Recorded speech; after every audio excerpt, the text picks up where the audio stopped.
नमस्कार दोस्तों, मैं अमित दुबे आप सभी का हार्दिक स्वागत करता हूं। दोस्तों, संवेदनशीलता और तुनक मिजाजी में क्या फर्क है? What is the difference between being touchy and being sensitive? दोस्तों, तुनक मिजाजी एक कटीला नजरिया है। ऐसे आदमी के करीब जाने का मतलब चोट खाना होता है। दूसरी ओर संवेदनशीलता एक सकारात्मक नजरिया है। यह दूसरों पर ध्यान देने के लिए प्रेरित करता है। कई बार ये दोनों शब्द एक दूसरे के बदल के तौर पर इस्तेमाल भी किए जाते हैं। लोग कहते हैं कि उस आदमी से बात करते वक्त होशियार रहना, वह बेहद संवेदनशील है। दरअसल ये यह कहना चाहते हैं कि वह आदमी तुनक मिजाज है, इसलिए होशियार रहो। उन्हें खुद से और दूसरों से नकारात्मक उम्मीदें होती हैं और वे निराश भी कम ही होते हैं। उनमें आत्मविश्वास की कमी होती है। वे हमेशा दूसरों से मान्यता और स्वीकृति पाने की कोशिश करते हैं।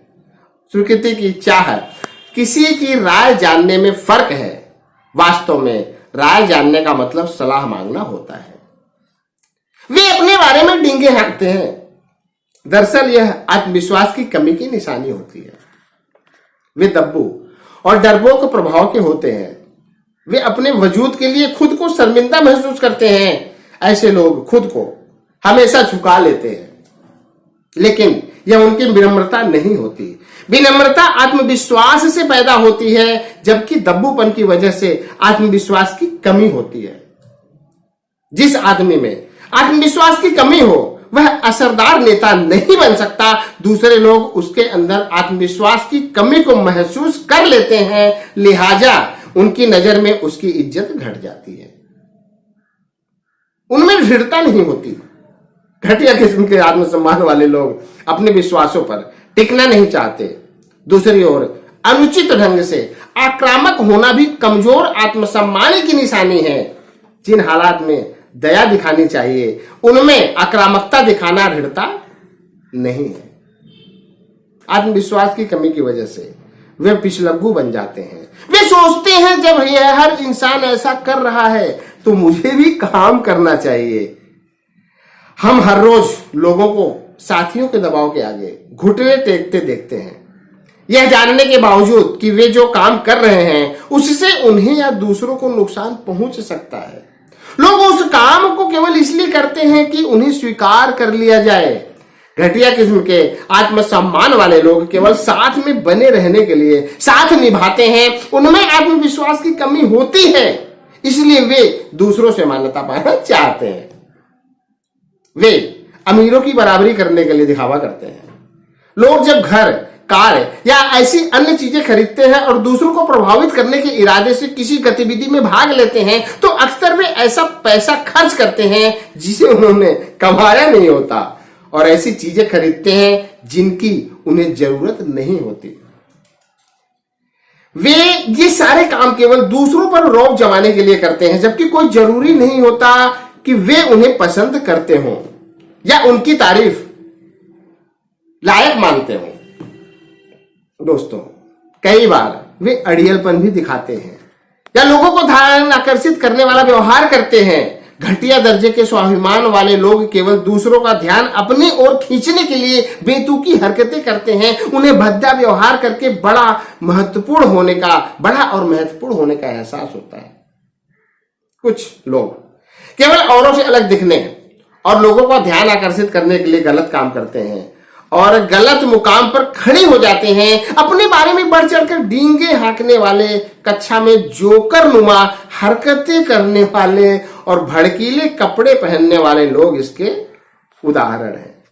वे अनिश्चय के शिकार होते हैं और जिम्मेदारियां कबूल नहीं करते। साहस की कमी और आलोचना के डर की वजह से उनका व्यवहार ढुलमुल हो जाता है। वे सत्ता, जिसके पास भी अधिकार हो, के खिलाफ बगावत करते हैं। अपने दृढ़ विश्वास के आधार पर साहस के साथ विरोध करने और घटिया दर्जे के आत्मसम्मान की वजह से विद्रोह करने में फर्क है।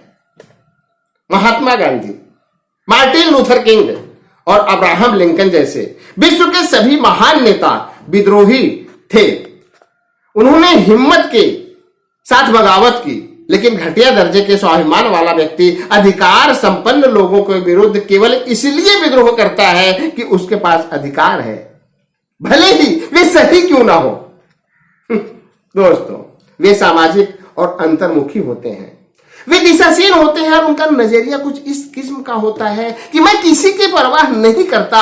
उनका यह रुख उनके व्यवहार में दिखाई देता है। उन्हें दूसरों की तारीफ करने और अपनी तारीफ कबूल करने में परेशानी होती है। तारीफ करते समय उन्हें अंदेशा रहता है कि कहीं उन्हें गलत न समझ लिया जाए, और अपनी तारीफ होने पर वे खुद को उस लायक नहीं मानते। अपने को नाकाबिल समझना विनम्रता नहीं है। दोस्तों, उन्हें दुनिया की चीजों से काफी लगाव होता है। घटिया दर्जे के आत्मसम्मान वाले लोग हमारा महत्व हमारी योग्यता से नहीं बल्कि हमारे पास मौजूद चीजों से आंकते हैं। उनका ध्यान इस बात पर रहता है कि हम कैसी कार चलाते हैं, कैसे मकान में रहते हैं और कैसे कपड़े पहनते हैं, कैसे गहने पहनते हैं। वे ये भूल जाते हैं कि इन चीजों को इंसान बनाता है, ये चीजें इंसान को नहीं बनाती। घटिया दर्जे के आत्मसम्मान वाले लोग खुद से ज्यादा दौलत और जायदाद को महत्व देते हैं। उनकी जिंदगी पर दिखावा और सनक हावी रहते हैं। डिजाइनर के लेबल को वे अपनी हैसियत की निशानी मानते हैं। उनके पास मौजूद चीजें ले ली जाएं तो वे शर्म से मर जाएंगे। वे एक चूहा दौड़ में फंसे हुए होते हैं। लिली टॉमसिन, क्या दोस्तों, लिली टॉमलिन ने सच ही कहा है कि चूहा दौड़ की समस्या यह है कि दौड़ जीत जाने पर भी हम चूहे ही रहते हैं। उन्हें खुद पर गर्व नहीं होता, वे असभ्य होते हैं, वे केवल लेते हैं, कुछ देते नहीं हैं। घटिया दर्जे का आत्मसम्मान अतिवादी व्यवहार को जन्म देता है। कई बार ऊंचे दर्जे के आत्मसम्मान वाला व्यक्ति भी घटिया दर्जे के आत्मसम्मान वाले आदमी जैसा ही व्यवहार कर सकता है, लेकिन उसकी वजह अलग होती है। वह अकेला रह सकता है क्योंकि उसे एकांत पसंद है, जबकि घटिया दर्जे के आत्मसम्मान वाला इंसान इसलिए अकेला रहता है कि वह लोगों की सोहबत में परेशानी महसूस करता है।